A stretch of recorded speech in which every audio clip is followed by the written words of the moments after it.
Hello everyone, thank you for coming. My name is Maryam Bari. I'm a CEO and co-founder of PINA Creation, a Canadian company that developed the, you can say, advanced metal oxide nano inks for next generation of electronics. First, as you know, all we are here because we know it's going to be like a promising market in future for solar panels, in particular like a new generation of solar panels, perovskite, organic, thin film, and flexible solar panels, and be projected to be $1 billion, around more than $40 billion in next 5 to 7 years. And also, I want to mention, beside that, we are looking into another market, which is OLED for display, and that's already established market, but it's going to be expanded more and more to be more than $200 billion.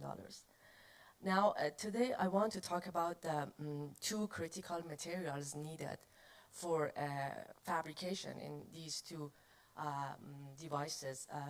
Here, as you see, the device stack for perovskite solar cells, or it can be organic, it's almost same, and OLED, and all these, they need a high efficient electron transport layer and hole transport layer for extracting the charge carrier and increasing the efficiency of the solar panels. But the existing materials for the ETL and HTL, they have some issue. And like, for example, we have few options, candidate for using as a ETL and HTL. But some of them is not like, for example, traditional metal oxide.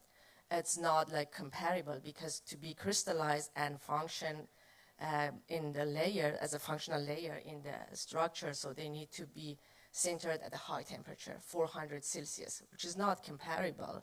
And besides, is a lot like energy consuming. Or the other options, it can be organic semiconducting, although they show a good performance for solar cells, for perovskite, but as we know, it's not, for right now, it's not like a option to be like available in a larger scale and cost effective. And also using some toxic solvent can be another issue. So PINA solved this by advanced metal oxide nano dispersion, a type of ink, and then they developed a different composition for ETL and HTL, can be used in solar cells or OLEDs. So here we developed a manufacturing process for developing this nano ink, which is this, we start like making this ink from scratch with the new method for developing for the making nanoparticles and then functionalizing and at the end having the nano inks. So our method is a fast, cost-effective and scalable, which is very important because at the end we need to have in a large scale with the consistent properties. And we try to make it non-reversible, hopefully. Here's our products. Our products already in the market. We are selling these products. It's zinc oxide in alcohol solvent, tin oxide in water and alcohol again, and also nickel oxide, alcohol base.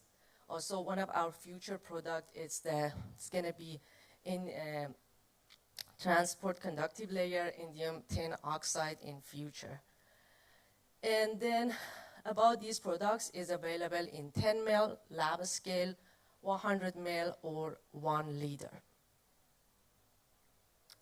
So we are not only like expertise in the nano ink formulation, we have a capability for the thin film fabrication in a small scale or large by slot die coating, blade coating, and also device fabrication and characterization. Here's some key features about our nano inks. First of all, which is very important, it should be electronic grade. It should work as like a thin layer in a nano scale as a functional layer to be able to extract electron or hole in the solar cells. And also, we try to increase the shelf life of the ink, which is another concern for manufacturing And so by now it's between 8 to 12 months